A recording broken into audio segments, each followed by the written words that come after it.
করতে যাবেন বিষ্ণুপুরারি কালকে থেকে আমি ডাউন ছিলাম বিষ্ণুপুরি আমাকে রিকোয়েস্ট করছিল কি বলবো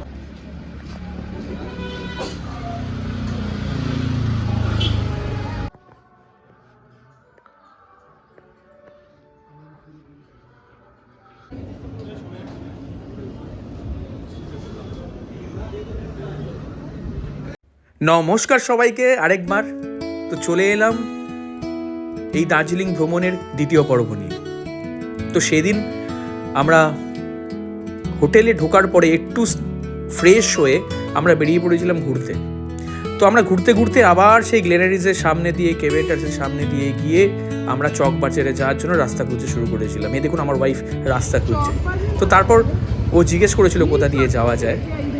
তো তারপর এই সিঁড়িটা যে সিঁড়িটা দেখা যাচ্ছিলো এই সিঁড়ি দিয়ে আমরা নেমে গেছিলাম। চকবাজারটা অ্যাকচুয়ালি ম্যালের থেকে নিচেই যে আমি নেমে যাচ্ছি, এই যে এটা আমি নেমে যাচ্ছি। তারপর চকবাজারে আমরা ঘোরাফেরা করলাম।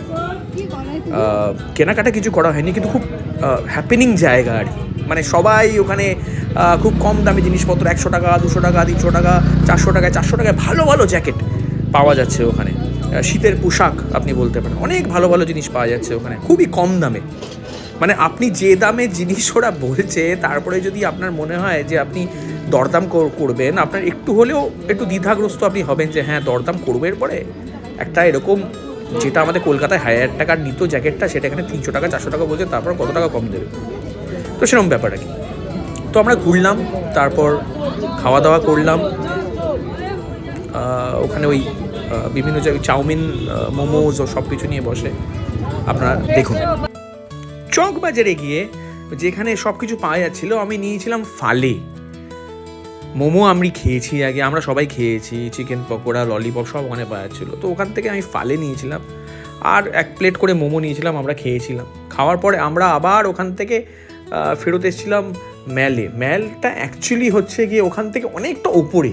আমরা চকবাজারে গেছিলাম তার কারণ দুটো ছিল। একটা হচ্ছে ফার্স্ট মার্কেটটা দেখা, আর সেকেন্ড ওখানে যে বাস স্ট্যান্ড আছে, গাড়ির যে স্ট্যান্ডগুলো আছে ওখানে জানা যে ভোরবেলা অ্যাকচুয়ালি কটা থেকে শিলিগুড়ি যাওয়ার শেয়ার গাড়ি কিংবা বাস ওখান থেকে পাওয়া যায়।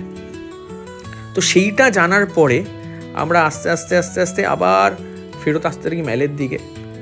আর এলিভেশন রাস্তার ওই 60-70 ডিগ্রি, মানে প্রচণ্ড স্টিফ আর কি। মানে আমাদের শহরের লোকেদের জন্য অনেকটাই বেশি, কিন্তু বিশ্বাস করুন আস্তে আস্তে আস্তে করে ধৈর্য ধরে উঠবেন। মানে পাহাড়ে চলার নিয়ম ওইটাই যে আপনি তাড়াহুড়ো করতে হবে না, আস্তে আস্তে উঠুন, স্পিডের কথা ভাবতে না, ঠিক পৌঁছে যাবেন। ঠিক ওইভাবে আমরা ম্যালে পৌঁছে গেছিলাম। এই যে আমি জুম করে দেখাচ্ছি এই সুমিটেল বলে লেখা জায়গাটা, ওটা অ্যাকচুয়ালি চকবাজার। ওর নিচটাতেই অ্যাকচুয়ালি ওই বাস স্ট্যান্ড গাড়ি স্ট্যান্ড ওগুলো আছে। ওইখান থেকে আমরা এখানে চলে এসেছি। 1/2 ঘন্টা সময় লেগেছিলো, 30 মিনিটস সময় লেগেছিলো আমাদের। আমরা এসেছিলাম এরমভাবে ঘুরতে ঘুরতে, আমি দেখাচ্ছিলাম আঙুল দিয়ে, আপনারা হয়তো দেখলেন। মানে কন্টিনিউ চড়াই। আমরা আস্তে আস্তে হয়তো 5 মিনিট হাঁটছি, আবার দাঁড়াচ্ছি 2 মিনিট, আবার হাঁটছি, আবার দাঁড়াচ্ছি 2 মিনিট, এরমভাবে করতে করতে আমরা এই পিছন দিক দিয়ে উঠে এসেছিলাম। এটা ম্যালের পিছন দিক। এই যে সোজা চলে যাচ্ছি যেদিকে এখন যাচ্ছি, এই দিকটা ম্যাল। এটা হচ্ছে ওই পিছন দিকের রাস্তা আর কি। যেদিকটা হচ্ছে এই যেদিকে যাচ্ছি তার অপোজিটে হচ্ছে ওই কবি ভানুভক্তের যে মেমোরিয়াল মতো একটা আছে, ওখানে একটা ওই সাংস্কৃতিক কেন্দ্র টাইপের একটা আছে। তো ওখানটা হচ্ছে ওই বাজারটা বসে, ম্যালের বাজারে, যেটা আগে বসতো মহাকাল মন্দিরের যে রাস্তাটি আছে ওইখানটা। তো আমি আবার দেখাচ্ছি অ্যাকচুয়ালি বারবার এই দিকটা আমি দেখাচ্ছিলাম তার কারণ একটাই যে অস্বাভাবিক সুন্দর, মানে বীভৎস সুন্দর বলে যে কথাটা আছে ওরকম লাগছিল যখন রাতের দার্জিলিংকে আমরা দেখছিলাম। তো এই যে রাস্তাটা দেখালাম বাঁদিকে, ওই রাস্তা দিয়ে আমরা উঠে এসেছিলাম। তো আমরা ম্যালের দিকে যাচ্ছিলাম, কিন্তু তারপর আবার ডিসাইড করলাম যে যাই একবার ওই মার্কেটটা একবার দেখে আসি। আমার প্রথমবার দার্জিলিং আসা, সব কিছু ওই ব্লগেই দেখা। তো আস্তে আস্তে পৌঁছে গেলাম আমরা মার্কেটের একদম গেটে। আর সামনে আপনারা দেখতে পাচ্ছেন একটা সেন্ট অ্যান্ড্রিউস যে চার্চ আছে, এটি অনেক পুরনো চার্চ। তারপর এই বাঁদিকে আমরা মার্কেটে ঢুকে গেলাম। বিশ্বাস করুন চকবাজারটায় যতটা বড় না, এটা তার থেকে অনেকটা ছোট। কিন্তু হ্যাঁ, অনেক দোকানপাট আছে, অনেক ধরনের শীতের পোশাক আশাক, বাড়ির সাজানোর জিনিসপত্র আপনি এখানে পেয়ে যাবেন। সুন্দর জায়গা। খুবই সুন্দর। তারপরে ওখান থেকে আমরা সোজা চলে এসেছিলাম আবার ম্যালে। আর ম্যালে দেখুন সারাক্ষণ অ্যাটলিস্ট আমরা যে দুদিন ছিলাম কোনো না কোনো প্রোগ্রাম কিন্তু সন্ধ্যেবেলার পর থেকে হতোই, বিকেলবেলাও হতো। আর দারুণ, সবাই বসে আছে, রিল্যাক্স করছে, সুন্দর লোকজনের আগমন, মানে আলোকোজ্জ্বল পরিবেশ আর কি, মানে ভাষা হারিয়ে ফেলছি আমি। আপনারাও দেখুন।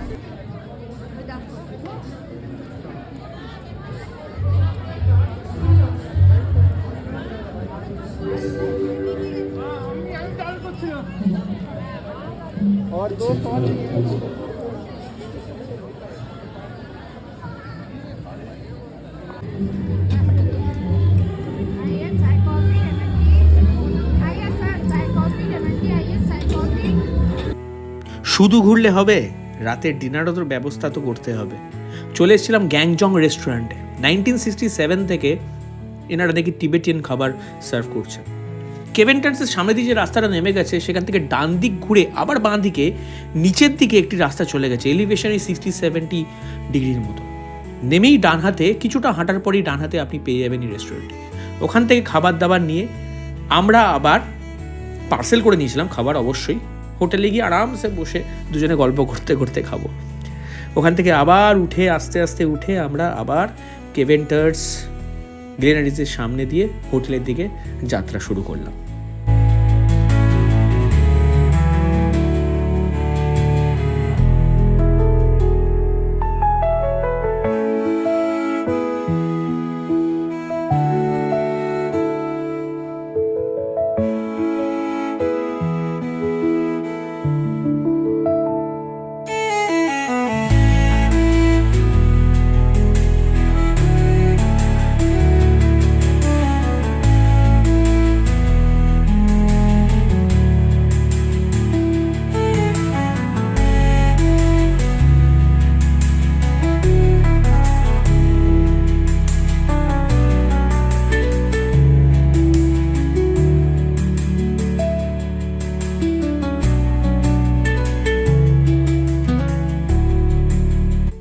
দার্জিলিংয়ের বেকারিজও কিন্তু খুবই ফেমাস।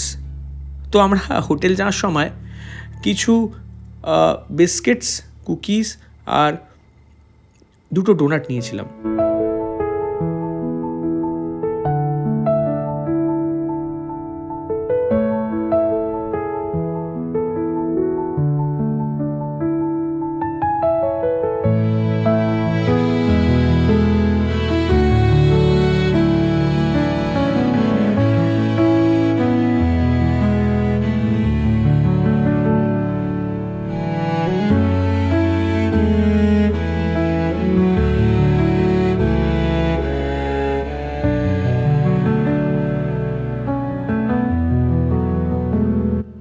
আস্তে আস্তে আমরা তারপরে এগোতে থাকলাম আমাদের হোটেলের দিকে, কারণ এবার সময় হয়ে গেছে ঘুমানোর আর রাত্রিবেলা আকাশকে দেখার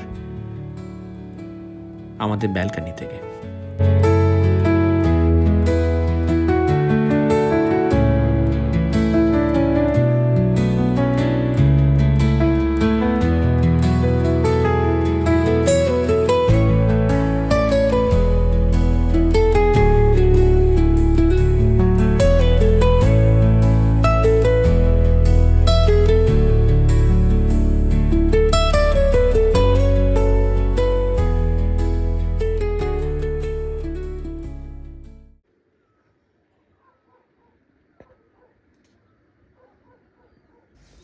মনটা জাস্ট জুড়িয়ে গেল যখন সকালবেলা ঘুম থেকে উঠলাম 5:30টার সময় এবং অপেক্ষা করছিলাম সূর্যোদয়ের।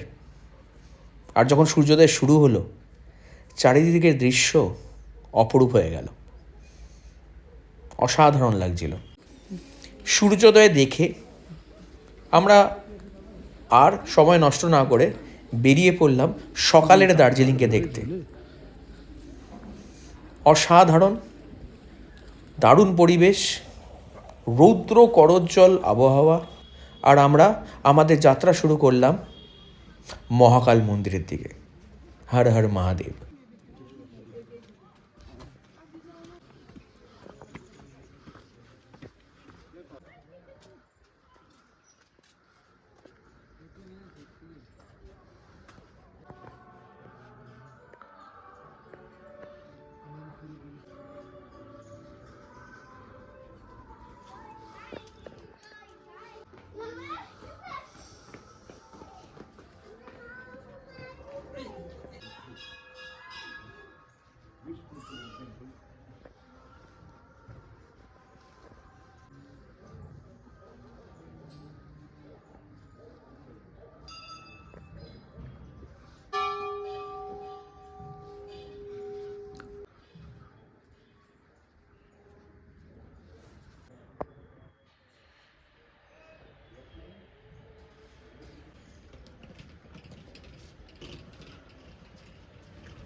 মহাকাল মন্দির দর্শন শেষ করে আমরা যখন আবার এগোতে থাকলাম দার্জিলিং স্টেশনের দিকে, কারণ আমাদের টয় ট্রেনের টিকিট কিন্তু আগের দিনই আমরা বুক করে নিয়েছিলাম। তো আজকে 9:25 ছিল সেই মহেন্দ্রক্ষণ যখন আমরা টয় ট্রেন চড়বো, কিন্তু সেই যাওয়ার রাস্তায় আমরা দেখতে পেয়ে গেলাম কেভেন্টার্স আবার ফাঁকা।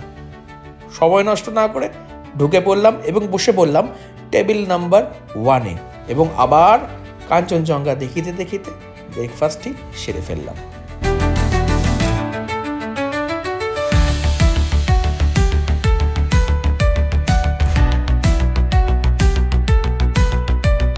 ব্রেকফাস্ট কমপ্লিট করে এই অসাধারণ পরিবেশকে সাক্ষী রাখতে রাখতে আমরা আস্তে আস্তে এগোতে থাকলাম দার্জিলিং স্টেশনের দিকে, টয় ট্রেনের উদ্দেশ্যে।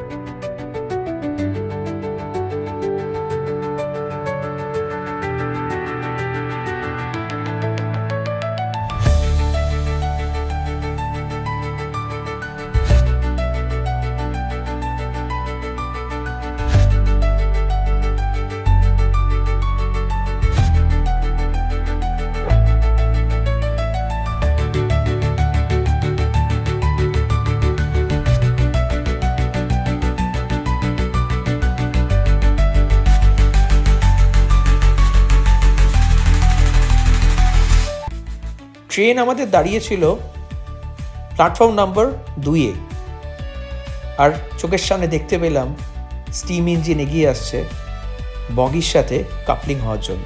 আমি ডাউন ছিলাম, আমাকে রিকোয়েস্ট করছিল কালকে চলে গেছে, কালকে আজকে আবার বদলা আছে।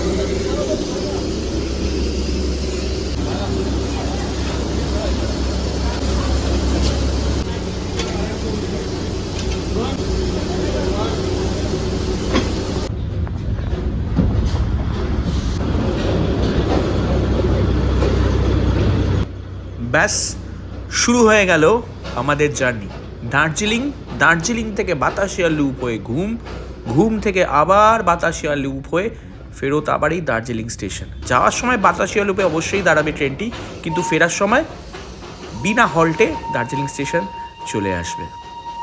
কি যে আনন্দ হচ্ছিল সেটা ভাষায় প্রকাশ করার মতো ক্ষমতা আমার অন্তত নেই।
তখনকার সব ওয়াগন অরিজিনাল ওয়াগন এগুলো। তখনকার দিনে অরিজিনাল মালগাড়িতে যেসব বগিগুলো ইউজ হতো সবই এগুলো হচ্ছে। তারপর আমরা দেখে নিলাম ঘুম রেলওয়ে স্টেশনে ঘুম মিউজিয়ামটিও।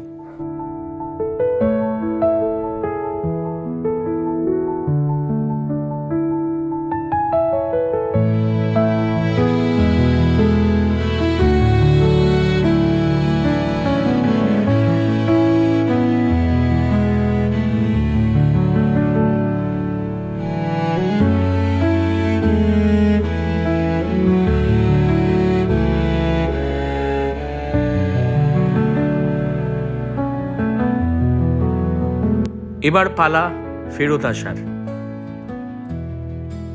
ঘুম স্টেশন থেকে দার্জিলিং স্টেশন, আর তার সাথে আমাদের দার্জিলিং থেকে কলকাতা ফিরে যাওয়ার।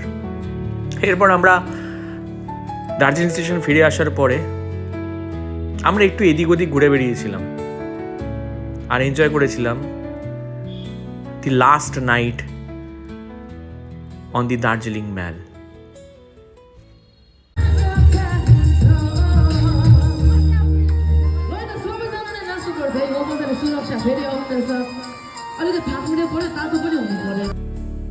ভালো লাগলে সাবস্ক্রাইব করবেন, লাইক করবেন এবং শেয়ার করবেন। থ্যাংক ইউ সবাইকে। আমার প্রথম ব্লগ।